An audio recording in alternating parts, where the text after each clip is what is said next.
जब हम photosynthesis in higher plants पढ़ते हैं तो इसमें हमारे पास साइट ऑफ फोटोसिंथेसिस आता है, कैसे कैसे पिगमेंट्स होते हैं, लाइट रिएक्शन कैसे हो रहा होता है, इलेक्ट्रॉन ट्रांसपोर्ट चेन भी कैसे होगा। फिर उसके बाद ये तो जो होता है वो PS1 वाला होता है, फिर ये साइक्लिक का हो जाता है, ये नॉन साइक्लिक होता है। इसमें फोटो सिस्टम 2 फोटो सिस्टम 1 काम कर रहे होते हैं। LHC में वाटर टूट रहा होता है तो इसको हम बोल देते हैं फोटोलाइसिस, ठीक है। और यहाँ फिर यहाँ से जैसे कि लाइट आता है PS2 में जो रहता है नॉन साइक्लिक की अगर बात करें, जैसे कि सबसे शुरू का काम रहता है फर्स्ट स्टेप में लाइट आता है तो यहाँ पे फर्स्ट फोटोन पड़ता है यहाँ LHC में।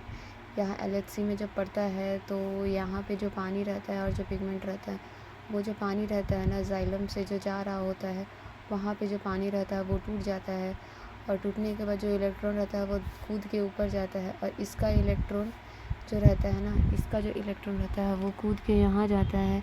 तो जो रहता है ये ADP-PI से फॉस्फोरस से ATP में बदल जाता है।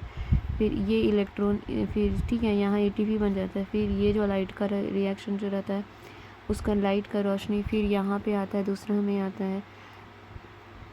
और ये जो रहता है LHC ये फोटो सिस्टम 1 करता है और यहाँ का इलेक्ट्रॉन एक्सेप्टर NADP से NADPH बना देता है, ठीक है। मतलब एक ATP यहाँ पे बनता है और एक NADPH यहाँ बनता है। और अगर हम साइक्लिक की बात करें तो यहाँ से सिर्फ लाइट रिएक्शन एक आता है। यहाँ क्लोरोफिल P 700 680 मत कर देना 700, क्योंकि जो PS1 होता है वो सबसे ज़्यादा करता है, ठीक है। एक बात तुम्हें दिखा देती हूँ, जैसे कि अगर PS1 की बात करें ना, देखो PS2 ये क्वेश्चन आता है, मैंने कल क्वेश्चन किया था कि फोटो सिस्टम 2 का जब रिएक्शन किया जाता है तो उसके जो रिएक्शन सेंटर जो ये वाला जो LHC होता है ना, LHC में कौन सा क्लोरोफिल होता है, तो कौन सा क्लोरोफिल A होता है यहाँ पे। और ये यहाँ पे कौन सा होता है 600 नैनोमीटर वाला ऑब्जॉर्व करता है वेवलेंथ, ठीक है। और कौन सा light causing electron, red light. यहाँ पे कौन सा लाइट, ये भी याद रखना कि यहाँ पे रेड लाइट, ठीक है। ये क्लोरोफिल A जो रहता है ना, क्लोरोफिल A जो रहता है वो ऑब्जॉर्व करता है 680 नैनोमीटर में। और कौन सा लाइट आता है उसमें, कौन सा सब वेवलेंथ से रेड वेवलेंथ का लाइट आता है। और यहाँ से इलेक्ट्रॉन एग्जिट मतलब यहाँ से जो रहता है ना इलेक्ट्रॉन बाहर निकल जाता है इलेक्ट्रॉन ट्रांसपोर्ट चेन में।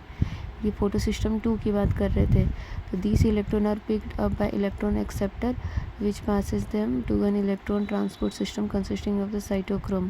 तो याद रखना यहाँ क्लोरोफिल A फोटो सिस्टम 2 में जो रहता है वो क्लोरोफिल A होता है। और फोटो फोस्फोराइलेशन जब बात करते हैं हम, तो फोटो फोस्फोराइलेशन पहले दिमाग में आ रहा होगा कि फोटो फोस्फोराइलेशन बोल किसको रहे हैं हम लोग,